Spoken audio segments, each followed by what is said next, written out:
Office కాడికి వెళ్ళి కలిసినా గానీ ఎప్పుడైనా అంటే ఒక రకంగా చూసేది, అంటే నువ్వెవరో నాకు తెలియదు.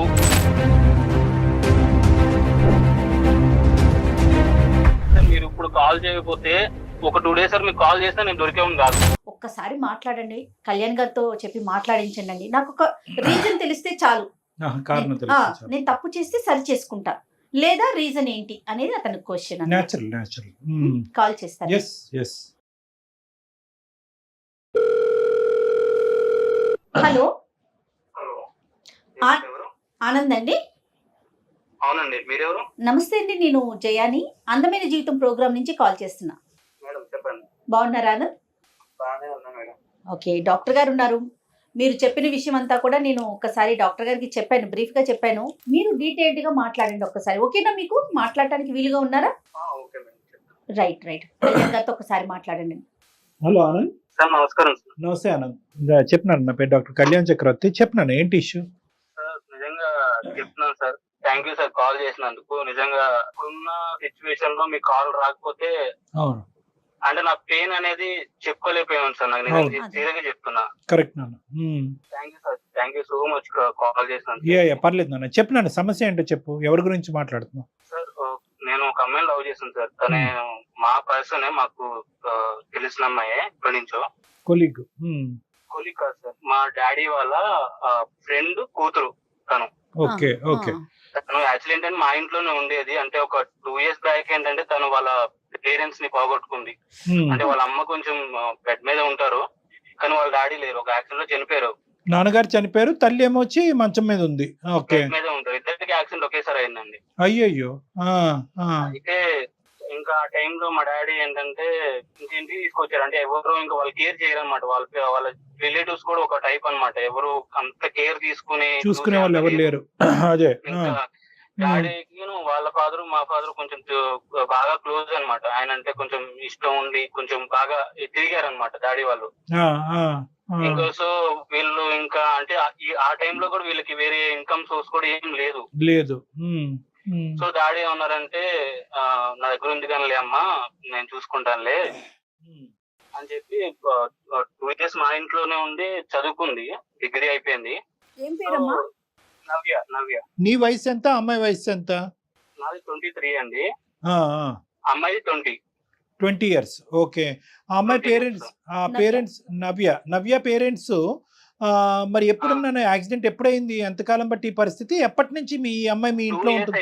యాక్సిడెంట్ అయిపోయి 2 years అయింది. 2 years నుంచి ఇక మాతోనే ఉండేది. 2 years బట్టి మీతోనే ఉంది. Okay okay okay. తను ఇంకా మా ఇంటికి రావడం, కొంచెం మా అందరిలో కొంచెం కలివిడిగా తిరగడం. Okay okay. సో నాకేంటంటే నాకు 6 years ఉన్నప్పుడే మా మమ్మీ చనిపోయారు, మా అమ్మగారు. మీకు అమ్మగారు లేరు? అయ్యో. లేరండి.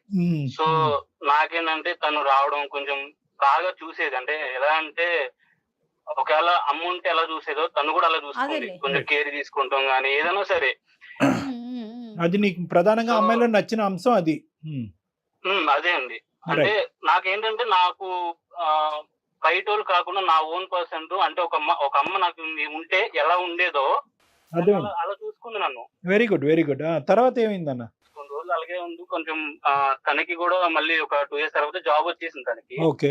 డిగ్రీ అవగానే బయట నేను చూసుకుంటానని చెప్పింది, జాబ్ వచ్చింది, చూసుకుని ఇంకా ఒక రోజు నేను బయటే ఉంటాను, హాస్టల్లో ఉండి వెళ్తాను, నాకు ఇక్కడ నుంచి లాంగ్ అవుతుంది, వెళ్ళైపోతున్నాను, నైట్ అయిపోతుంది ఇంటికి వచ్చేటప్పటికి అంది. సో ఇక మేము కూడా సరే లాంగ్ అవుతుంది కదా, మళ్ళీ లేట్ అవుతే ప్రాబ్లం, మళ్ళీ ఒకదాని అమ్మాయి ఎలాగో వస్తామని చెప్పేసి డాడీ కూడా ఇంకా నేను కూడా సరే అన్నాము. సరే అంటే హాస్టల్లో ఉంది. ఇంకొక 6 months, ఇంకా అంటే ఒక 2 months అయ్యింది.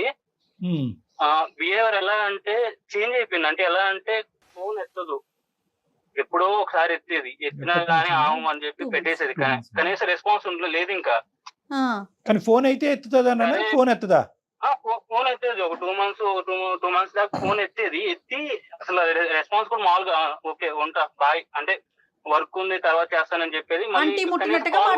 ఇంకా అంతే, కాల్ ఎత్తేది, జస్ట్ వర్క్ ఉంది తర్వాత మాట్లాడతానని చెప్పేది, కట్ చేసేది. సరే అని చెప్పి నేను కూడా వర్క్ ఇప్పుడే కదా వర్క్ టెన్షన్లు ఉంటాయి, సరే అని చెప్పి నేను కూడా ఒక 2 months దాకా ఏం అనుకోలేదు. కానీ తర్వాత మళ్ళీ నేను ఆఫీస్ కాడికి వెళ్ళి కలిసినా గానీ ఎప్పుడైనా అంటే ఒక రకంగా చూసేది, అంటే నువ్వెవరు నాకు తెలియదు, అసలు నువ్వెవరు అన్నట్టే చూసేది. నాకున్న ఫీలింగ్ ఏంటంటే నేను అంత కేరింగ్ అంత చూసుకున్నాను, నేను కూడా నేనంటే నా ఓన్ చేసుకున్నాను. నువ్వు అలా చూడడం నాకు తీసుకోలేకపోయాను నేను ఆ టైంలో. మొత్తానికి అయితే ఈ కారణం అయితే చెప్పట్లే, ఎందుకు తను ఇలా ముభావంగా ఉంటుంది? కారణం లేదు, ఏ కారణం అసలు దేనికి నువ్వు ఎందుకు అలా చేస్తున్నావు నాకే తెలియట్లేదు. అసలు ఎందుకు చేస్తున్నావు అలాగా? నా వల్ల తప్పు జరిగిందా? నేనేమన్నా తప్పు చేశానా? కారణం ఉందంటదా లేదంటదా, లేదంటే ఆ మాట దాటేస్తుందా? తెలియదు సార్, అసలు నేను అసలు నన్ను అడిగే ఛాన్స్ కూడా లేదు కదా సార్ నాకు. అదేలే. అడిగే అవకాశం ఒక 3-4 months నుంచి కాల్ కూడా లిఫ్ట్ చేయట్లేదు. కాదు, ఇప్పుడు మీ ఇద్దరి మధ్యన కామన్ ఫ్రెండ్స్ ఎవరైనా ఉన్నారా? లేదు సార్, తను మా ఇంట్లో ఉన్నప్పుడు తన ఫ్రెండ్స్ నాకు ఎవరిని పరిచయం చేయలేదు, నా ఫ్రెండ్స్ ఎవరు తనకు తెలియదు. కాదు మేడం, నాకు అర్థం కావట్లేదు. 3-4 months బట్టి కమ్యూనికేషన్ లేదా, 2 months బట్టి లేదా? లేదు, ఇంకా కంప్లీట్ నేను వెళ్ళినా గానీ కనీసం బయటకు వచ్చి హాయ్ చెప్పడం కూడా ఆనంద్ రాలేదు. డాక్టర్ గారు ఏమడుగుతున్నారంటే అసలు ఈ కమ్యూనికేషన్ లేకపోవటం ఎన్ని రోజుల నుంచి? 3 months నుంచి అండి. ఒక 3 months 2 months వరకు మాట్లాడేది. ఇంట్లో నుంచి బయటికి వెళ్ళంగానే ఒక ఆఫీస్ లో జాయిన్ అయింది. సో ఒక 2 months నార్మల్ గా ఏదో హాయ్ అంటే హాయ్, బాయ్ అంటే బాయ్, అంటే ముట్టనట్టుగా మాట్లాడింది. అది 2 months అంతే. సో కంప్లీట్ గా మీ ఇద్దరి మధ్యన కమ్యూనికేషన్ కట్ ఆఫ్ అయిపోయి 3 నెలలు అయిందా? ఒక 3 months అనుకోండి, నాకు కరెక్ట్ గా అంత తెలియదు. కానీ 3 months 4 months నుంచి కట్ ఆఫ్, ఇంకా కనీసం మాట్లాడటం కూడా అవ్వట్లేదు. ఇంకా ఫస్ట్ ఒక 2 నెలలు అసలు ఏదో అంటి ముట్టనట్టుగా మాట్లాడింది. స్లోగా ఇప్పుడు పూర్తిగా అవాయిడ్ మాట్లాడేది. ఇప్పుడు పూర్తిగా అవాయిడ్ చేసేసింది. అవాయిడ్ చేసింది. అంటే కనీసం నేను కాల్ చేస్తున్నా, అవతల పర్సన్ ఎందుకు కాల్ చేస్తున్నాడు అని కనీసం లిఫ్ట్ చేసి అడిగే కూడా లేదు. అంత బాగా చూసుకున్న అమ్మాయి ఈ రోజు నన్ను ఇలా చూస్తుంది అంటే, ఇంత దారుణంగా నన్ను చేస్తుంది అని నాకు అర్థం కావట్లేదు. అంటే ఏం తప్పు చేసినా కూడా నాకు నిజంగా సీరియస్ గా అర్థం కావట్లేదు. కాదు, నువ్వు బాగా చూసుకోవటం అంటే ఏంటి? అమ్మాయి అయితే తల్లి లేని లోటు, ఇంట్లో ఒక ఆడపిల్ల తల్లి లెక్కన ఉన్నది. నువ్వు బాగా చూసుకోవటం అంటే ఏం చేసేవాడు అమ్మాయికి? అంటే మీ ప్రేమను ఎలా పంచిచ్చావు? కేరింగ్ అంటే ఇప్పుడు నువ్వు ఎక్కడికైనా వెళ్తున్నావా, నేను వస్తా తోడుగా వస్తాను, నీకు ఏమైనా అవుద్దేమో అని భయం. నీకు ఏమైనా అవుద్దాం, ఆల్రెడీ ఒక అమ్మను పోగొట్టుకున్నా నా లైఫ్ లో. అదే ఇండైరెక్ట్ గా చెప్పాలంటే మీరు తనకు ఒక ఫాదర్లీ ఫిగర్ లా ఉన్నారు. లేదండి, నేను లవ్ చేసేదాన్ని. ఓకే, అదే లవ్ చేశారు, కానీ ఒక తండ్రి పాత్రలో, అంటే నువ్వు ఎలాగైతే తల్లి లేదు అలాగే చూసా. అంటే నీకు ఫాదర్ లేని బాధ నీకు రాకూడదు ఎప్పుడు. సరే, ఇప్పుడు నాన్నగారి గురించి చెప్పిన, నాన్నగారితో ఎలా ఉండేది ఈ అమ్మాయి? నాన్నగారికి ఈ అమ్మాయి మధ్యన సంబంధం ఎలా ఉండేది? బానే ఉండేవారు. డాడీ ఎప్పుడు ఒక మాట అనేవారు కాదు, బానే ఉండేవారు, బానే చూసుకునేవారు. ఆయన కూడా ఒక మాట అంటాం కానీ ఇప్పుడు నేను ఏం చూడలేదు. ఇప్పుడు మీరిద్దరు ప్రేమించుకుంటున్న విషయం నాన్నగారికి తెలుసా? లేదు, తెలీదండి. తెలీదా ఇప్పటికీ కూడా? తెలీదండి, నేను చెప్పలేదు. ఎప్పుడు చెప్పలేదు. ఎప్పుడు చెప్పలేదు. ఆయన అంటే నాకు కొంచెం. ఆనంద్ ఇంట్లో నుంచి వెళ్ళిపోయినాక నాన్నగారితో ఏమన్నా మాట్లాడిందా?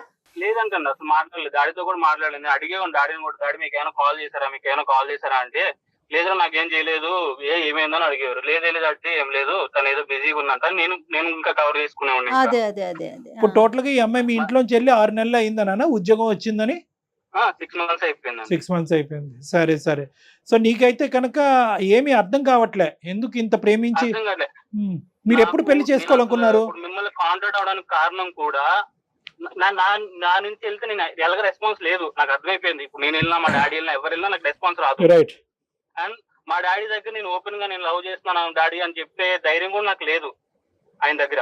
కాదు, ఎప్పుడు వస్తుంది నీకు ఆ ధైర్యం? మీరిద్దరు ఎప్పుడు పెళ్లి చేసుకోవాలనుకున్నారు?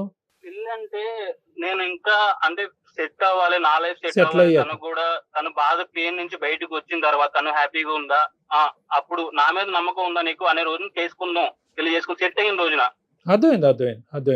సరే నన్ను ఇప్పుడు మమ్మల్ని, మా పాత్ర ఏంటి ఇప్పుడు? ఎందుకు చేసావు? మాకు 35 చేసి మమ్మల్ని కలపండి సార్. తను లేకుండా నేను ఉండలేను సార్. ఎందుకంటే నిజంగా చెప్తున్నా సార్, మీరు ఇప్పుడు కాల్ చేయకపోతే ఒక 2 days సార్ మీకు కాల్ చేస్తే నేను దొరికేవాడిని కాదు, నా కాల్ లిఫ్ట్ అయ్యేది కూడా కాదు.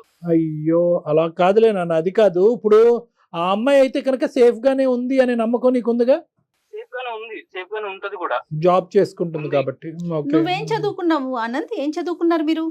నాకు బీటెక్ అయిపోయింది మేడం. బీటెక్ అయిపోయి జాబ్ లో ఉన్నాను. సర్చింగ్ లో ఉన్నారా? జాబ్ కూడా రిజైన్ చేస్తున్నా. నాకున్న మెంటల్ టెన్షన్ కి, మళ్ళీ ఆఫీసులో ప్రెజర్ కి అవ్వట్లేదు సార్. నేను నిజంగా జాబ్ కూడా లేదు, నాకు వద్దు, నాకు ఇంకా ఈ లైఫ్ వద్దు అనుకునే మూవ్ అవుతున్నప్పుడు. నాకు అవసరం లేదు ఈ లైఫ్. ఇప్పుడు మొత్తం నాన్నగారు వెళ్ళిపోదామని చనిపోదామని. అట్లా కాదు ఆనంద్, ప్రతి సమస్యకి ఒక పరిష్కారం ఉంటదమ్మా. ప్రతి దానికి ముగింపే కాదు కారణం. ముగింపుతో మనం సమాధానం చెప్పలేకపోతాం. నువ్వు చాలా మంచి పని చేసావు, కళ్యాణ్ గారిని అప్రోచ్ అయ్యావు, అందమైన జీవితానికి మెయిల్ చేసావు. ఒకసారి మాట్లాడదాం. మరి అమ్మాయిని లైన్ లోకి తీసుకుంటావా నువ్వు? ఒకసారి నీ ఫోన్ పిక్ చేసేదేమో చూడు. చేయదు సార్, 100% చేయదు సార్. లేదు అనుకుంటే ఆ నెంబర్ నాకు ఫార్వర్డ్ చేయి, నేను ట్రై చేస్తాను. ఏం కళ్యాణ్ గారు? అంతే అంతే చేయనండి. నువ్వు ఒకసారి ట్రై చేయమ్మా. ఓకే, మీరే ఒకసారి ట్రై చేయండి. నేనే ట్రై చేయనా? సరే, నాకు ఈ నెంబర్కి మీరు వాట్సాప్ చేయండి, నేను ట్రై చేస్తాను. Sure madam. Okay. Hello hello, Navya గారండి? అవునండి, ఎవరు? నేను జయానండి, అందమైన జీవితం ప్రోగ్రామ్ నుంచి కాల్ చేస్తున్నాను, సుమన్ టీవీ నుండి. నాతో పాటు సీనియర్ డాక్టర్ కళ్యాణ్ చక్రవర్తి గారు ఉన్నారు. మేడం, నమస్తే మేడం. నమస్తే. నమస్తే సార్. నమస్తే అమ్మా. అమ్మా నవ్య, నమస్తే. నవ్య, ఇప్పుడే ఆనంద్తో మాట్లాడామమ్మా. ఆనంద్ తెలుసు కదా మీకు? తెలుసు మేడం, ఆనంద్ నా boyfriend madam. Okay, right. ఆనంద్తో మాట్లాడాము. ఒక్కసారి నీతో మాట్లాడాలి, కొన్ని విషయాలు తెలుసుకోవాలి అని చెప్పి డాక్టర్ గారు నేను కలిసి నీకు కాల్ చేశాము. అవునా మేడం? నువ్వు ఫ్రీగా ఉన్నావా? సర్ప్రైజింగ్ గా ఉంది మీరు నాకు కాల్ చేయడం ఏంటి ఎస్ అని. ఎస్ ఎస్ నువ్వు ఫ్రీగా ఉన్నావా? ఒకసారి మాట్లాడొచ్చా మీతో? తప్పకుండా మేడం. రైట్. చెప్పండి మేడం. ఓకే, కళ్యాణ్ గారు. అమ్మ నవ్య, సార్ నమస్తే. చెప్పండి సార్. నమస్తే అమ్మా. నమస్తే సార్. నమస్తే. ఇప్పుడు అంటే లైన్ లో ఆనంద్ కూడా ఉన్నాడు, కలపమంటావా ఒక్కసారి? ఏమ్మా? దేని గురించి సార్? అమ్మా, దేని ఇప్పుడు గురించి? నీకు తెలియనటువంటి కొత్త విషయం ఏమీ కాదు. నా బాయ్ ఫ్రెండ్ అని నువ్వే అన్నావు. అప్పుడు మీరిద్దరు ప్రేమించుకున్నారు, 2 years పాటు చాలా హ్యాపీగా ఉన్నారు, ఒకరినొకరు అర్థం చేసుకున్నారు, ఇద్దరు చక్కటి జంట. ముందుకు వెళ్ళి పెళ్లి కూడా చేసుకోవాలనుకున్నారు సెటిల్ అయిన తర్వాత. ఈ మధ్యలోనే ఒక 6 నెలలు బట్టి ఒక తెలియనటువంటి ఒక గ్యాప్, 2 నెలలు బొటాబొటిని మాట్లాడి మళ్ళీ 3 నెలల పాటు అసలు కమ్యూనికేషనే లేదు. ఆ అబ్బాయి ఏంటంటే ఇంకో అవును సార్, 2 అవును. మేము అతనికి ఈమెయిల్ చూసి సరైనటువంటి టైంలో ఫోన్ చేయకుండా ఉండుంటే కనుక ఒక 2 days తర్వాత అతను ఆత్మహత్య చేసుకుని అనేటటువంటి ఆలోచనలో కూడా వెళ్ళిపోయాడు ఆ అబ్బాయి. అయ్యో. సో నేను అనేది ఏంటంటే ఈ విధంగా ప్రేమించుకునేటటువంటి వాళ్ళు ఏదో ఒక కారణం వల్ల, చిన్నదవనియండి పెద్దదవనియండి, కలిసి ఉండాలంటే కలిసి ఉండండి, విడిపోవాలనుకుంటే ఒక కారణాన్ని చూపెట్టి విడిపోండి. ఇలాగ గోప్యంగా ఉంచడం వల్ల ఏంటి? ఇలాగే కదా కొన్ని ప్రాణాలు పోయేది. అసలు నువ్వు అంత సైలెన్స్ లో ఉండిపోవడానికి కారణం ఏంటి? నేను ఏం చెప్పుకోవాలి మేడం? ఒక్క నిమిషం అమ్మ, లైన్ లో ఆనంద్ కూడా ఉన్నాడు. ఆనంద్, చూడు, మరి నవ్య వచ్చింది లైన్ లోకి. నీ ఫోన్ ఎత్తను నవ్య, మా ఫోన్ ఆన్సర్ చేసింది, తన బాధ ఏదో తను చెప్పుకుంటుంది. హలో, మాట్లాడు. నవ్య. హలో, ఆనంద్ ఎట్లున్నావు? ఉన్నా పోలేదని చూస్తున్నావా?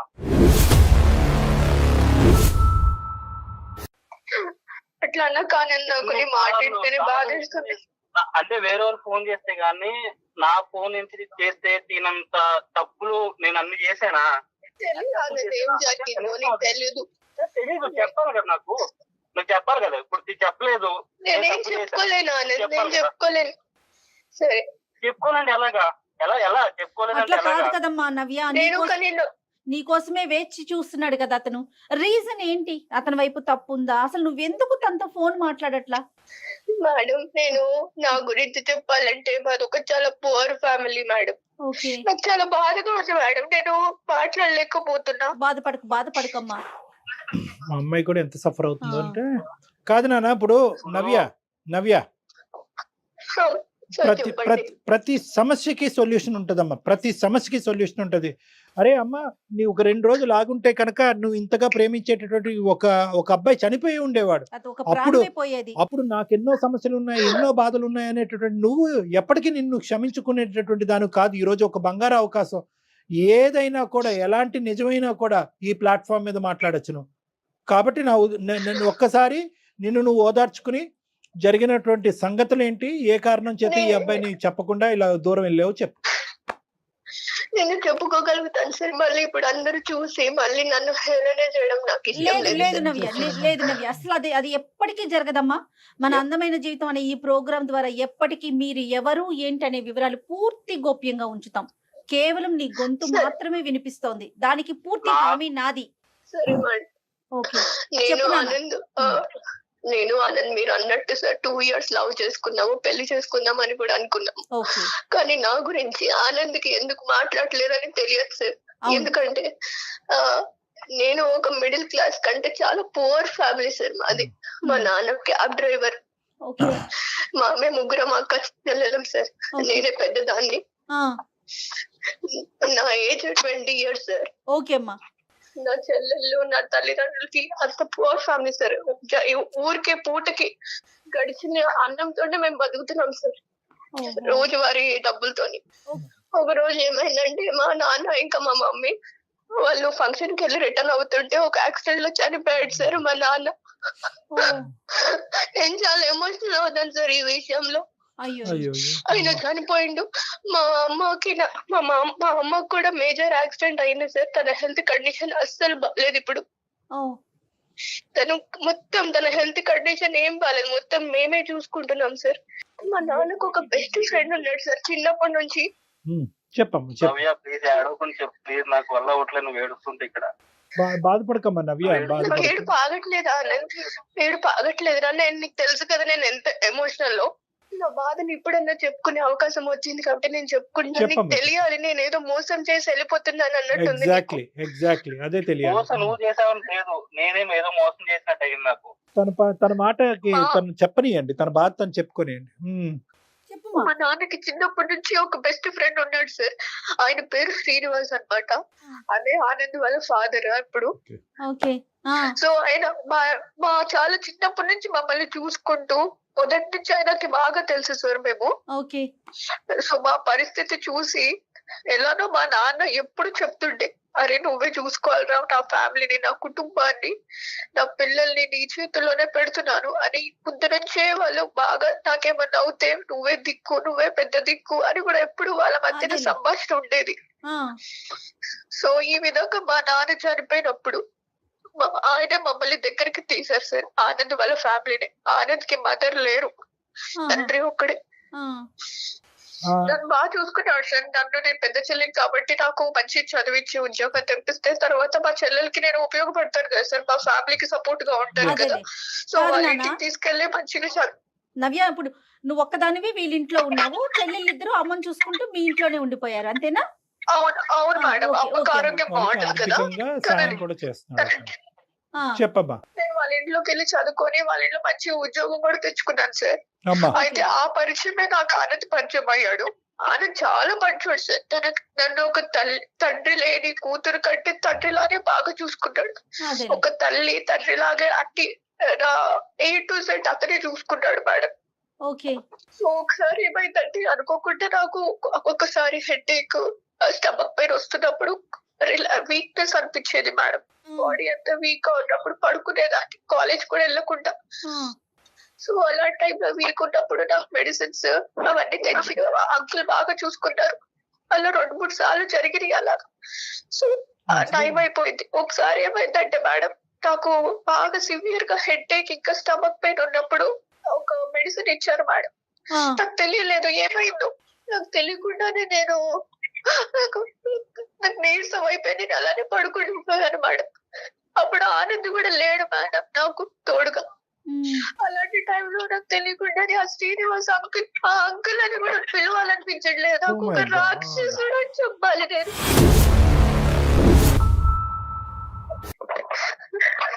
ఆనంద్ ఇట్లా అంటున్నారని ఏం ఫీల్ అవ్వద్దు నువ్వు.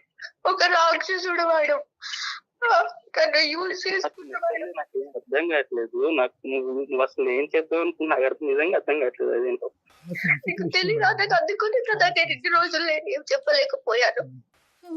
నన్ను యూజ్ అలాంటి టైంలో నాకు తెలియకుండా టాబ్లెట్ ఇచ్చేసి నన్ను వేరే విధంగా యూజ్ చేసేసుకున్నాడు వాడు. తర్వాత ఆ వీడియోలు, ఆ ఫోటోలు అవి యూజ్ చేసుకున్నవన్నీ తన దగ్గర పెట్టుకొని బ్లాక్ మెయిల్ చేస్తున్నాడు మేడం. ఈ ఆ అంకుల్ వీడియోలు పిచ్చి ఎందుకు బ్లాక్ మెయిల్ కళ్యాణ్? నవ్య ఇప్పుడు నిజంగా ఏం మాట్లాడుతున్నావు నవ్య? నాకేం అర్థం కావట్లేదు నవ్య. నీకు తెలియదు నాకు జరిగింది ఇది. అందుకోసమే నేను ఏ విధంగా నీకు నా ముఖం చూపించాను మీ ఫాదర్ చేసిన పనికి. ఇప్పుడు నీ నాకైతే నాకు అవ్వట్లేదు, నా వల్ల అవ్వట్లేదు. కదమ్మా అమ్మ, ఇప్పుడు నీది ఎంత డిఫికల్ట్ సిచ్యువేషన్, నీకంటే ఆనంద్ ఇప్పుడు ఇంకా పెద్ద డిఫికల్ట్ సిచ్యువేషన్. నువ్వు తెలిసినటువంటి నేను ఒక నిజాన్ని కడుపులో వైఫ్ పెట్టుకుని నేను- ప్రేమికుడిని దూరం చేసుకుని ఇప్పుడు వరకు ఉన్నావు. ఒక కన్న తండ్రి ఈ విధంగా తను ప్రేమించినటువంటి అమ్మాయిని ఈ విధంగా, అంటే ఆఫ్ కోర్స్ మీ ఇద్దరి మధ్య ప్రేమ మీ నాన్నగారికి తెలియదని కూడా అన్నాడు అబ్బాయి. తెలిసినా తెలియకపోయినా కూడా కన్న తండ్రి గురించి, తల్లి చనిపోయిన తర్వాత అతని తల్లి కూడా చనిపోయి 6 సంవత్సరాలు అయింది. ఏ కొడుకు మాత్రం ఇలాంటి వినాలనుకుంటాడు? ఆ అబ్బాయి పరిస్థితి ఇంకా ఘోరంగా. నీదేం అవును, తక్కువ చేయట్లే అవును. కానీ ఆ అబ్బాయిది కూడా ఇది అంటే ఈ ఫోటోలు వీడియోలు ఎందుకమ్మా తీసుకున్నాడు అంటే దాని ద్వారా ఏమన్నా నన్ను బెదిరిస్తున్నాడు సార్. నన్ను బెదిరించి మీకు ఇప్పటి వరకు నీకు సహాయం చేశాను కదా ఫైనాన్షియల్ గా, నన్ను బెదిరించాడు అమ్మా సార్. దొంగ బెదిరిస్తూనే ఉన్నాడు సార్. నేను ఏం చేయాలో తెలియదు వచ్చేసాను సార్. ఇక నిజమా మీ నాన్న ప్రూఫ్, మీ నాన్న దగ్గర కూడా మీ వీడియోస్ అవన్నీ ఉండి ఎప్పుడు తీసుకున్నాడో తెలియదు అన్నది నాకు. ఆ ఫొటోస్ అవన్నీ బ్లాక్ మెయిల్, నేను పడుకున్నప్పుడు అవన్నీ పిచ్చి పిచ్చిగా తీసేసి అవన్నీ బ్లాక్ మెయిల్ చేస్తున్నాడు అన్నది. ఒక ఇంట్లో ఉన్నారు కదా అన్నది, నేను మా ఇల్లు అనుకొని వచ్చాను, అనవసరంగా వచ్చాను నాకు ఇప్పుడు అనిపిస్తుంది అన్నది. ఒక ఫాదర్ లాగా నన్ను కేర్ చేసుకుంటే ఈ విధంగా అతను ఇట్లా చేస్తాడని అసలు ఊహించలేదు ఆనంద్. మీ నాన్నగారు మీ అమ్మగారు చనిపోయిన తర్వాత లేదంటే చనిపోయక ముందు ఎటువంటి కార్యక్రమాలు ఎన్ని నడిపించారో మనకు తెలియదు. ఎందుకంటే ఇది కుర్రకారు కూడా చేయనటువంటి ఇవన్నీ అరాచకం. ఇది ఇంత భయంకరంగా అతను ఈ విధంగా మత్తు పదార్థాలు ఇచ్చి ఒక ఆడపిల్లని ఆ కూతురు వయసు ఉన్న ఆడపిల్లల్ని ఈ విధంగా శారీరకంగా వాడుకోవటమే కాకుండా ముందస్తు చర్యగా వీడియోల కింద మార్చుకుని ఫోటోల కింద మార్చుకుని ఆ అమ్మాయిని బ్లాక్ మెయిల్ చేసుకుని ఎవరికి చెప్పకుండా చూసుకుంటూ ఆ కార్యక్రమాన్ని ఇలా జీవితాంతం నడిపిద్దాం అనుకుంటున్నాడంటే కనుక అతనిలో చాలా క్రిమినల్ మెంటాలిటీ ఉంది. అన్ఫార్చునేట్లీ మీ నాన్నగారి గురించి ఇలా మాట్లాడవలసి వస్తుంది, నీకు ఎంత బాధ ఉందో నాకు అర్థం అవుతుంది. కానీ నిజాలు నిజాలే కాబట్టి సార్ నేను చిన్నప్పటి నుంచి చూస్తున్నాను సార్ ఆయన్ని. ఆ, నాకు ఏ రోజు ఆయన మెంటాలిటీ ఎలా ఉంటుందా నేను ఎప్పుడు అనుకోలేదు, అంటే థింక్ చేయలేదు. అసలు ఆ విషయం రాదు, ఎందుకంటే ఆ పర్సనల్ గా చూసుకుంటారు. బయటికి వెళ్ళిన ఆయన పేరు గాని లేదా ఇంట్లో ఉన్న మమ్మల్ని చూసుకుంటాం గాని బాగానే చూసుకున్నారు సార్. అసలు అంటే నిజంగా నాకు ఈ మాటలు ఏంటంటే నిజంగా నాకు ఎలా అనిపిస్తుంది అంటే నిజంగా తీసుకోలేకపోతున్నా, ఎటు తీసుకోవాలో కూడా నాకు అర్థం కావట్లేదు. అదే అదే మాకు కూడా నమ్మకం కానటువంటి అంశాలు ఆనంద్. కానీ ఈరోజు ఆ అమ్మాయి నీ దగ్గర నుంచి దూరం అవడానికి ఏ కారణమైనా చెప్పి దూరం అవ్వచ్చు. మీ నాన్నని చెడ్డ చేసి ఇంత భయంకరమైనటువంటి అంశం చెప్పి ఆ అమ్మాయి బయటపడవలసినటువంటి అవసరం లేదు. సో అది ఒకటి. రెండోది ఏంటంటే కనుక ప్రత్యక్షంగా ఆ అమ్మాయి సాక్ష్యాలు ఉన్నాయి అని అంటుంది, ఫోటోలు వీడియోలు తీసి షేర్ చేసి ఇది ఈ విధంగా చేస్తానని బ్లాక్మెయిల్ కూడా చేస్తున్నాండి. సో ఇక్కడ ఎలా చూసినా కూడా మాకు తెలియనటువంటి నవ్య నిజమే చెప్తున్నట్టు అనిపిస్తుంది. మాకు నవ్య గురించి తెలీదు. కానీ ఈ విధంగా తను చెప్పనా సార్, నేను ఆనంద్ని నా ఒక హస్బెండ్ లాగే అనుకున్నాను సార్. మేమిద్దరం అలాగే ఉన్నాం సార్, జెన్యూన్ గా లవ్ చేసుకుని పెళ్లి కూడా చేసుకుందాం అనుకున్నాం సార్. తను కూడా తన వైఫ్ లానే చూసుకున్నాడు సార్ నన్ను కూడా. నేను ఈ విధంగా నేను ఇప్పుడు అబద్ధం చెప్పాల్సిన అవసరం ఏంటి ఆనంద్? అమ్మ ఇప్పుడు వీళ్ళ నాన్న నీతో ఇంకా టచ్ లో ఉన్నాడమ్మా శ్రీనివాస్ గారు? ఇంకా వాళ్ళ నాన్న అంటే ఈ అబ్బాయి కోపం వస్తుందేమో ఇప్పుడు, ఆనంద్ కోపం వస్తుంది నేను వాళ్ళ తండ్రి అని అంటే కనుక. ఇప్పుడు అతను ఇప్పటికీ నీతో కాంటాక్ట్ లో ఉన్నాడమ్మా? లేడు సార్. అప్పుడప్పుడు తన ఒక టైంలో తనకి ఏమవుతుందో ఏమో తెలియదు సార్. అప్పుడప్పుడు వాట్సాప్ లో ఇంకో ఫొటోస్ ఇవన్నీ నేను బ్లాక్ మెయిల్ చేస్తాను, మిమ్మల్ని ఇంకా అనాథల్ని చేస్తాను, ఇప్పటి వరకు మిమ్మల్ని చూసాను పోషించాను కదా అని ఇంకా బ్లాక్ మెయిల్ చేస్తాడు. నా వల్ల అవ్వట్లేదు సార్, ఇవన్నీ వింటూ నాకు అవ్వట్లేదు సార్ నిజంగా. ఆనంద్ నువ్వు గుండె ధైర్యం చేసుకుని నా మాట విను. ఇది నిజాలే కాబట్టి కొద్దిగా విను ఇక్కడ. ఎందుకంటే కనుక రిస్క్ ఉంది ఇక్కడ. ఒకటి నీకు ఫాదర్ అనేటటువంటి సెంటిమెంట్ ఉన్నా కూడా వేరే ఆడపిల్లల జీవితాలకి రిస్క్ ఉంది కాబట్టి. I can understand. నాకు టోటల్ సింపతీస్ నీ వైపు ఉన్నాయి. కానీ మీ నాన్న యొక్క రియాలిటీ తెలియటం ఒక ఎత్తు, ఇంకా ఎంతమంది ఈ విధంగా అతని బారిన పడుతున్నారు అనేది రెండోది. మూడో అంశం ఏంటంటే అదృష్టం కొద్ది ఇద్దరు ఆడపిల్లలను అక్కడ, ఇద్దరు చెల్లెలను అక్కడ వదిలి ఈ అమ్మాయి ఒక్కతే ఇక్కడికి వచ్చింది. ముగ్గురిని వేసుకుని వస్తే కనుక ముగ్గురు కథ వినే పరిస్థితి వచ్చి ఉండేది ఈ రోజు మనకి. సో ఈ రోజు మీ నాన్న అనేటటువంటి అంశం పక్కన తీసి పెట్టాలి. అతను ఒక క్రూరమైనటువంటి మృగంలా తయారయ్యాడు. ఈ అమ్మాయి చెప్పినటువంటి వాస్తవాలు అయితే. కానీ ఇవి నువ్వు మాకు చెప్పేదానికి ఆనందం దూరం పెట్టడానికి ఏముందమ్మా సంబంధం? నువ్వేం అక్కడ వాలంటరీగా అతని జీవితంలోకి వెళ్ళలేదు, కావాలని చెప్పి నువ్వు అతనితో ఏం తప్పు చేయలేదు. నేనేం వాలంటరీగా వెళ్ళలేదు సార్, కానీ మేమిద్దరం ప్రేమించుకొని ఒక జెన్యూన్ గా ఇంతవరకు నేను ఎప్పుడు ఎవరిని ఇట్లా లవ్ చేయలేదు సార్. ఎలా చెప్తాను ఆనంద్? నేను ఎలా నీకు ముఖం చూపించుకోగలను చెప్పు? నీ ఫాదర్ ఇప్పుడు నమ్ముతున్నావు ఆనంద్? ఇప్పుడు పెద్దల సమక్షంలో కూడా నువ్వు నమ్మట్లేదంటే అప్పుడు ఎలా నమ్ముతావు? అవును, చిన్నప్పటి నుంచి చూస్తున్నాను ఆయన్ని. నేను చూస్తున్నాను కాబట్టి నేను అంటున్నా ఇంకా నాకు ఇప్పటికీ నమ్మబుద్ధి అవ్వట్లేదు. రిటర్న్ ఆనంద్ ఇప్పుడు నాకు అవ్వట్లేదు. ఆనంద్ తనకప్పుడు ఆ టైంలో చెప్పడం చాలా కష్టం, చాలా డెలికేట్ సిచ్యువేషన్. ఎందుకంటే ఎవరైతే క్రిమినల్ తన కళ్ళెదురుగుంటా నిలబడి ఇంకో పక్క నుంచి ఆ క్రిమినల్ యొక్క కొడుకుని పక్కన పెట్టుకుని ఈ సున్నితమైనటువంటి అంశాన్ని ఆ అమ్మాయి పూర్తిగా చెప్పలేకపోవచ్చు. ఒకప్పుడు చెప్పినా కూడా అతను ఒక కథ అల్లాడి కథ ఆడి ఈ అమ్మాయి తనలో లోపరుచుకునేటటువంటి ప్రయత్నం చేసిందని చెప్పి రివర్స్లో నిందేయచ్చు. అప్పుడు ఈ అమ్మాయి పని ఇంకా ఘోరంగా తేరవచ్చు. కాబట్టి ఆ అమ్మాయి ఏంటంటే స్లోగా ఆ వాతావరణం నుంచి బయటపడింది, చాలా మంచి పని చేసింది. ఫస్ట్ స్టెప్ దాన్ని మనం కొనియాడాలి. ప్రేమను కాపాడుకోవాలనో ఆనందాన్ని పక్కన కూర్చోపెట్టుకోవాలని చెప్పి అదే వాతావరణంలో ఉండకుండా ఫస్ట్ బయటకు వచ్చేసింది, చాలా మంచి పని. అందరు ఆడపిల్లలు ఏదైనా ఇలాంటి అబ్యూజివ్ రిలేషన్షిప్ కానీ ఇలాంటి పరిస్థితి ఉంటే కనుక ఫస్ట్ ఆ వాతావరణంలోనే ఉండాలి తప్ప మనకి ఇంకో లోకం లేదు. అది మీ వాళ్ళైనా పరాయి వాళ్ళైనా ఆ ఫస్ట్ 600 106 ఆ వాతావరణం నుంచి బయటపడండి. ఇది ఈ అమ్మాయి చేసినటువంటి మంచి పని. ఓకే, నెక్స్ట్ స్టెప్ ఏంటంటే కనుక నీ ప్రేమను ఎందుకు తాకట్టు పెట్టింది, నీ ప్రేమను ఎందుకు కాదు అనుకుంటుంది అన్నదానికి కూడా చెప్పింది. ఎందుకంటే కనుక ఒక సున్నితమైనటువంటి అంశం, ఆ తండ్రి తన్ని ఇలాగ చెడగొట్టేటటువంటి ప్రయత్నం కానీ చెడగొట్టేటటువంటి పరిస్థితిని తీసుకొచ్చినటువంటి వ్యక్తి ఒక కొడుకుతో నేను ఎలా ఉంటాను అంటే దీని అర్థం ఏంటంటే కనుక నీ మీద కోపం కాదు, తనకి నీ మీద కోపం ఉందని అనుకుంటున్నావా? నీ మీద కోపం కాదు. ఇప్పుడు నువ్వు చెప్పాలి నవ్య, ఎందుకు దానికి దీనికి ఎందుకు ముడిపెట్టావు, ఈ అబ్బాయిని ఎందుకు దూరం పెట్టావు? అట్లీస్ట్ ఇప్పటికైనా అబ్బాయికి ఒక క్లారిటీ. నేనైతే ఆనంద్ పెళ్లి చేసుకోలేను సార్. ఆ విధంగా నేను ఒకసారి వాళ్ళ ఎందుకు అదే నా మనసు ఒప్పుకోవట్లేదు సార్. నేనైతే చేసుకోలేను. ఇప్పటికే మళ్ళీ నన్ను బెదిరించి తర్వాత ఇంకెవరో ఫ్యూచర్ చేస్తాను, నా చెల్లెల బతుకులు కూడా ఆగమైపోతాయి. అలా కదమ్మా, అలా కాదు. ఒక క్రిమినల్ కొడుకు అని ఆ క్రిమినల్ మీద ఉన్న కోపం కొడుకు మీద చూపెడుతున్నావా? లేదంటే ఒక మావ స్థానంలో ఉన్నవాడు నిన్ను చెరిచాడు కాబట్టి ఆ బాధని జీర్ణించుకోలేక కొడుకును కూడా వద్దనుకుంటున్నావా? అవును సార్, ఆ బాధ జీర్ణించుకోలేకపోతున్నాను సార్ నేను. ఎలా అవుతుందమ్మా? అది కరెక్ట్ కాదమ్మా. అఫ్ కోర్స్ జరిగినటువంటి సంఘటనలకి టోటల్ గా మా తరపున సానుభూతి ఉంది. ఇది చాలా క్రిమినల్ చర్య, చాలా దారుణమైన చర్య. ఆనంద్ సహకరిస్తే కనుక, ఒకప్పుడు ఆనంద్ సహకరించినా సహకరించకపోయినా ఎవరైతే కనుక ఈ పైశాచిక చర్యకు పాల్పడ్డాడో అతన్ని శిక్షించడం, శ్రీనివాస్ అనే వ్యక్తిని శిక్షించడం అనేటటువంటి చాలా ఇంపార్టెంట్ ఇష్యూ. అది నెంబర్ 1. నెంబర్ 2, నేను చెప్పేది ఏంటంటే అసలు దానికి దీనికి ముడిపెట్టకమ్మా, దానికి దీనికి ముడిపెట్టకు. ఇప్పుడు పుణ్యమే కారణంలా ఉంటుంది ఈ అబ్బాయి పరిస్థితి. ఎందుకు నేను ఈ మాట అంటున్నానంటే ఈ రోజు ఆనంద్ యొక్క పరిస్థితి ఎలా ఉంది, సొంత తండ్రి గురించి ఏ కొడుకు ఇలా వినాలి అని అనుకుంటాడు. ఇప్పుడే అతనే చేదరించుకుంటున్నాడు. నువ్వు చెప్పేటటువంటి నిజమైతే కనుక మా నాన్న గురేస్తాను సార్. ఇప్పుడు అతను ఈ విధంగా బ్లాక్ మెయిల్ చేస్తుంటే ఒక తండ్రి స్థానంలో చూసుకొని ఇప్పుడు నేను ఏ ముఖం పెట్టుకొని వాళ్ళ ఇంటికి వెళ్ళాను సార్. ఇప్పుడు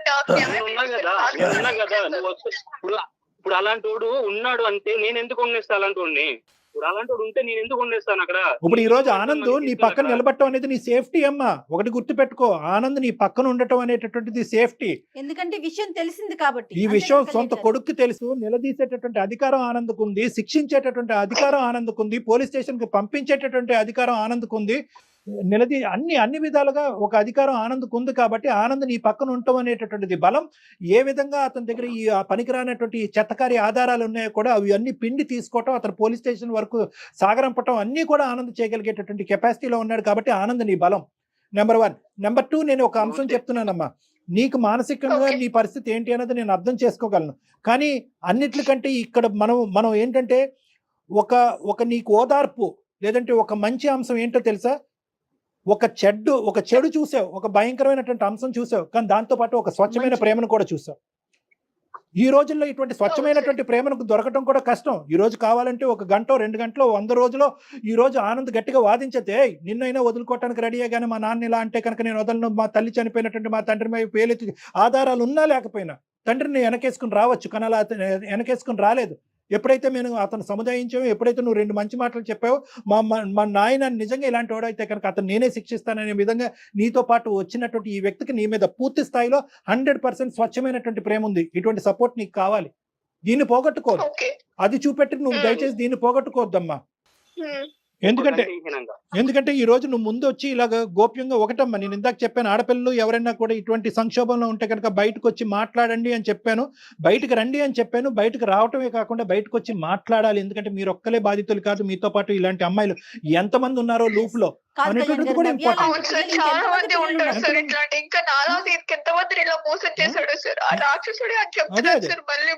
మీ అమ్మ జాలిపడో అయ్యో ఏదో ఒక మూల నుంచి సహాయం వస్తుందో అని చెప్పి 3 ఆడపిల్లల్ని ఇక్కడ పంపించుంటే ఇంకెంత దయనీయమైనటువంటి పరిస్థితి ఉండేదమ్మా నీకు.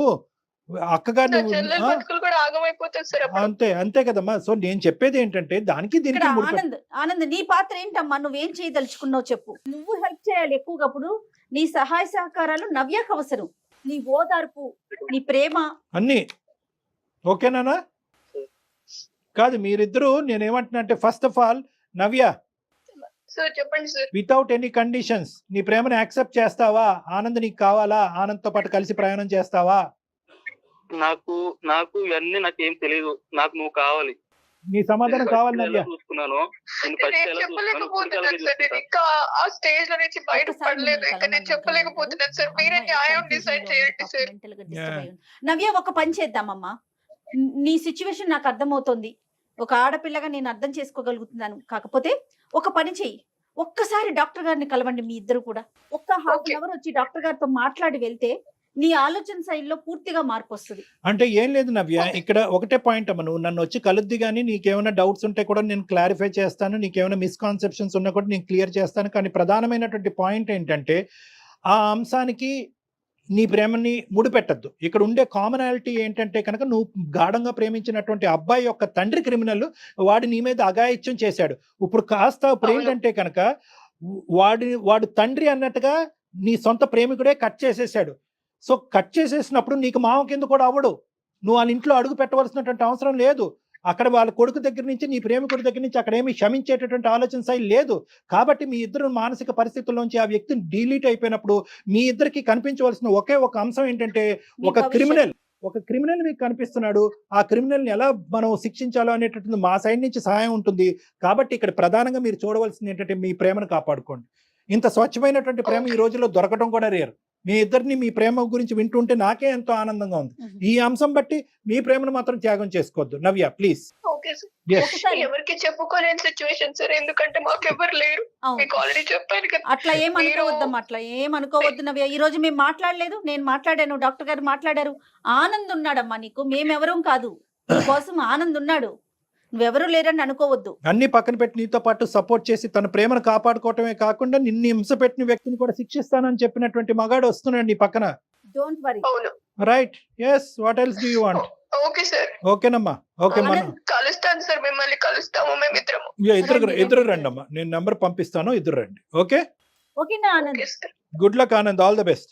ఆనంద్ తను కూడా కన్ఫ్యూజన్ లో ఉన్నట్లున్నాడు. అంటే ఎక్స్పెక్ట్ చేయని విషయం కదండి. తను ఏదో మిస్టేక్ జరిగింది, నా వైపు ఏదన్నా జరిగిందా, అమ్మాయి వైపు, తన ఆలోచనలో ఒకేసారి కన్న తండ్రి అనేసరికి ఈ అమ్మాయి కౌన్సిలింగ్ ఎంత అవసరమో, ఎందుకంటే ఆ అబ్బాయికి కూడా ఇది అంత సులభమైనటువంటి అంశం కాదు. ఈ రోజు అంటున్నాడు కానీ ఇప్పుడు తల్లి లేనటువంటి లోటు తండ్రి తీరుస్తున్నాడు. తండ్రి తన లోటే తీర్చకుండా వేరే కుటుంబానికి కూడా సహాయపడుతున్నాడు అనేటటువంటి దేవుడు కింద ఊహించుకునేటటువంటి ఒక వ్యక్తి ఈ రోజు రాక్షసుడు అయిపోయాడు, దెయ్యం అయిపోయాడు.